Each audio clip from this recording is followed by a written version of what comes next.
ঐক্যবদ্ধ যুৱ সমাজৰ উদ্যোগত বৃহত্তৰ বাঁহগড় আৰু দাঁতিকাষৰীয়া অঞ্চলক সাঙুৰি চলিত ইংৰাজী 17/1/2025 পৰা 19/1/2025 তাৰিখলৈ ভিলেজ কনক্লেভ নামেৰে এক অনুষ্ঠান আয়োজন কৰা হৈছে। নাজিৰাৰ পৰা জাকিৰ হুছেইনৰ ৰিপৰ্ট, ৰিপৰ্টাৰ লাইভ অসম। 18 জানুৱাৰীতে যে আমাৰ কৃষকসকলক আমি কৈছোঁ যে এই অনুষ্ঠানটোৰ নাম কৃষকসকলৰ মনৰ কথা বুজোৱা হওক। কাৰণ আপোনালোকে জানে কৃষকসকলেই হৈছে আমাৰ গোটেই গ্ৰাম্য অৰ্থনীতিটোৰ মূল ভেটি।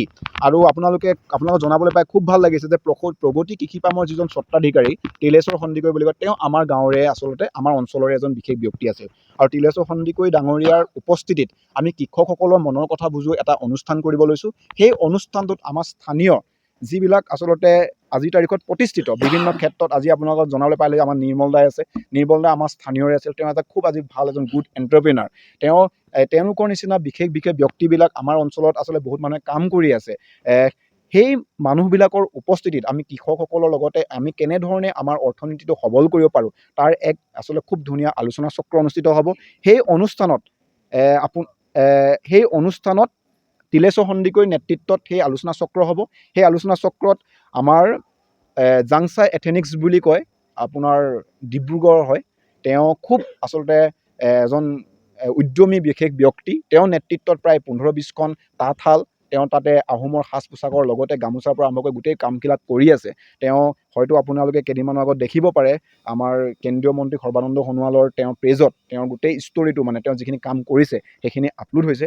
তেওঁ তাত অংশগ্ৰহণ কৰিব আৰু আমাৰ ওচৰ পাজৰ সকলো মানুহক লৈ আমি সেইদিনা আচলতে সেই অনুষ্ঠানটো তৈয়াৰ কৰিছোঁ। সেই অনুষ্ঠানটো গোটেই কলেব কৰিব, যিখিনিয়ে সহযোগ কৰিছে বা যিখিনি মানুহ উদ্যোগ লৈ আছে তেওঁলোকৰ নামকেইটা মই কৈ দিছোঁ। মহানন্দ তামুলী, তেওঁ হৈছে গড়গাঁও মহাবিদ্যালয়ৰ সমাজতত্ব বিভাগৰ অধ্যাপক। লগতে গৌতম হাজৰিকা, তেওঁ আমাৰ কমাৰ্চ ডিপাৰ্টমেণ্টৰ এজন খুব ভাল অধ্যাপক।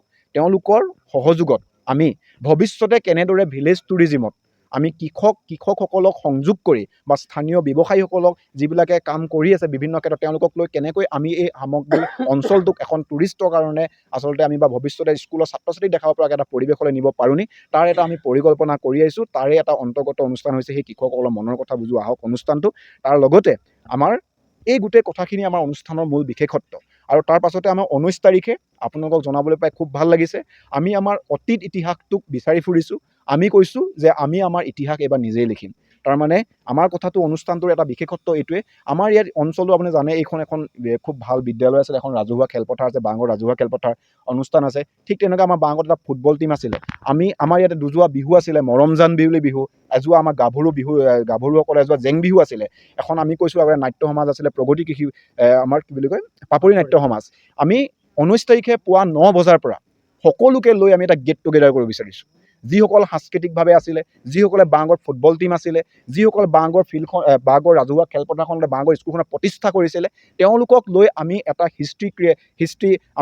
আমাৰ হিষ্ট্ৰীটো বিচাৰি ফুৰিছোঁ, ইতিহাসটো বিচাৰি ফুৰিছোঁ। সেই ইতিহাস সম্বলিত এখন মেগাজিনৰ আমি সেইদিনাখনি উন্মোচন কৰাৰ লগতে সেই বিশেষ সকলো মানুহক কেন্দ্ৰ কৰি আমি এটা গেট টুগেডাৰ কৰিব লৈছোঁ। তাতো এটা চাহৰ আড্ডা হ'ব, তাত নাচ গানেৰে গীতে মাতেৰে আমি আমাৰ অঞ্চলটোত যিমানবোৰ বিশেষ ব্যক্তি আছে, যিবোৰ মানুহ জড়িত হৈ আছিল, সেই আটাইকে লৈ আমি 19 তাৰিখে পুৱা এই অনুষ্ঠানটো ৰাখিছোঁ।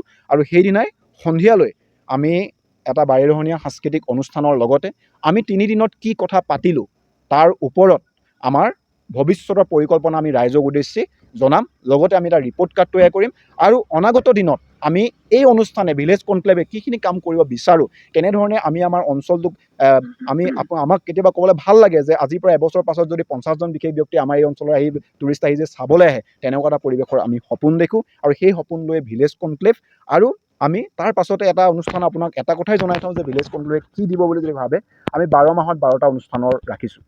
ভিলেজ কনক্লেভৰ পাছত প্ৰত্যেক মাহে 12টা মাহত 12টা অনুষ্ঠান এই অঞ্চলে পাব, যি অনুষ্ঠানকেইটাৰ জৰিয়তে ছাত্ৰ ছাত্ৰীৰ হৈ লগতে সমাজৰ এটা সাংঘাতিক আমি পৰিকল্পনা আছে। আমাৰ ইয়াত নাটক প্ৰদৰ্শন কৰা হ'ব, প্ৰত্যেকখন নাটকৰ এটা মেছেজ আছে এই অনুষ্ঠানৰ মাজত, সেইখিনি এটা কাৰ্যসূচী থাকিব। সেইবিলাক আমি পিছত আপোনালোকক কাৰ্যসূচী জনাম। আমাৰ অনুষ্ঠানৰ মূল কথাখিনি আছিল এইখিনিয়ে। যদি আপোনালোকে ভাবে অনুষ্ঠানটো সম্পৰ্কত কিবা আপোনালোকৰ জানিব লগা আছে, তেতিয়াহ'লে আপোনালোকে সুধিব পাৰে।